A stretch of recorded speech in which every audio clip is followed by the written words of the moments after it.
गली में नारा लगा रहे थे, गली गली में झंडी है और इंदिरा गांधी, गली गली में झंडी है और इंदिरा गांधी। प्यारी समझ गई।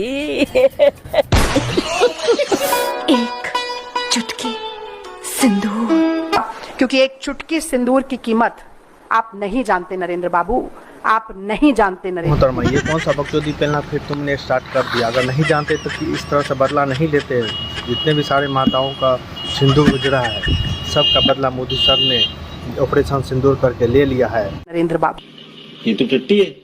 बांग के सिंदूर का इस्तेमाल सियासी फायदे के लिए आप। आई नो डैट ये मोहतरमा विपक्ष पार्टी के नेता है, जो मतलब कि कुछ ये भैंसिया एक तरह से। पहली बात, भैंसिया नहीं बोलेगा, और ये जब भी मुंह खोलेगी तो भाई बीजेपी के और मोदी के बारे में जहर बोले थी। इस पे बात तो पर ध्यान नहीं देने का और वीडियो में आगे चलने का। क्यों कर रहे हैं मोदी जी? मेरी बहनों, ये सवाल जरूर सब कुछ नहीं, ये सब इसकी ढोंग है जिसको हम कहते हैं। जरूर पूछना। वाह, क्या एक्टिंग कर रहा है।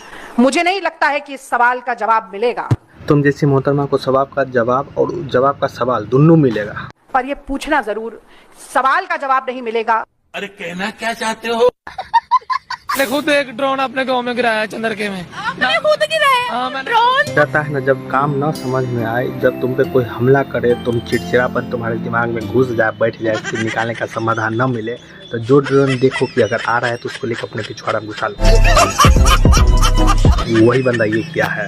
था या वो आर्टिफिशियल जहाज था, बच्चों के खेलने का खिलौना था, क्या था वो? मैंने इंडिया का ड्रोन था, मैंने यही समझा था कि ये जैसे हमारा खिलौना है। मुझे लगता है पाकिस्तान वालों ने सूखे लींड को माल समझकर फूकना स्टार्ट कर दिया है।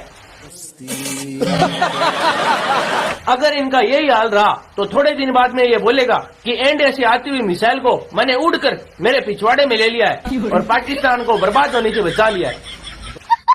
U dresu Dinama. Ja sam Valentina Miletić, a sa mnom je tko drugi nego gospodin Rajko Magić.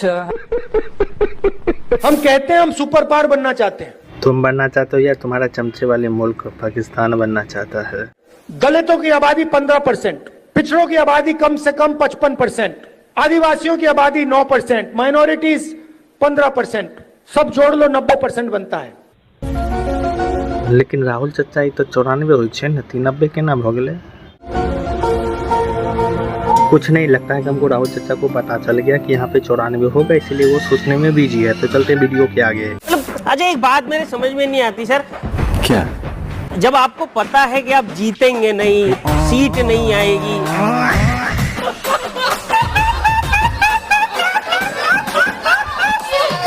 तो आप पैसा खर्च करके चुनाव क्यों लड़ते हैं? चुनाव इसलिए लड़ते हैं क्योंकि विपक्षी पार्टी को गिनाना ये लोग चाहते हैं, लेकिन इसके जीवन में कभी हो ही नहीं सकता। उस पैसे को आप SIP में डालिए, 5 साल बाद थोड़ा फायदा होगा। दोस्तों यही नहीं, इसके बाद भी और सुनने की बाकी है। और लेकिन हमको ये समझ में आता है ये भाजपा वाले भी बहुत अजीब हो। किसी को अगर पेलना भी रहता है तो पहले उसको फुसलाते हैं, बलियाते, उसके बाद उसको इस तरह से पेलते हैं, उसको इस तरह से रेपटते हैं कि वो भी सोचने में मजबूर हो जाता है, यार किसके सामने मेरी संबोधित हो रही है। बहुत चौड़ा हुआ फिरता था जो पाकिस्तान, अब भूखा प्यासा ही कोना पकड़े रो रिया। वो तो कोना पकड़े रो रिया, लेकिन ये कांग्रेसी चमचा चुपचाप बैठ करके कोने में रो रहा है। मतलब कि रोने की एक्टिंग कर रहा है, उसके दिमाग में घुस रहा है कि यार कहाँ पर मैं आके बैठ गया, मेरे को समझ में नहीं आ रहा है, मेरे को इस तरह से पेला जा रहा है। देश से विपक्ष गायब होता जा रहा है।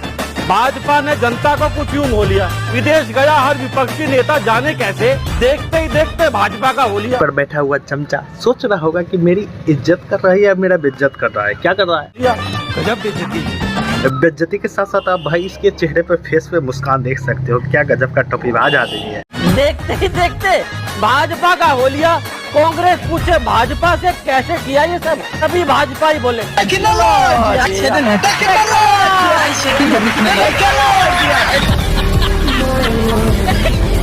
दोस्तों वीडियो यहीं तक था। इसमें कौन सा पार्ट क्लिप आपको ज्यादा एंटरटेनमेंट किया तो कमेंट कर जरूर बताना। और हाँ, मेरे द्वारा बोले गए कथित पर आप लोगों को अगर ठेस पहुंचा तो यार छोटा भाई समझ के माफ कर देना। अगर वीडियो पसंद हो तो यार लाइक कर देना, शेयर कर देना, सब्सक्राइब कर देना।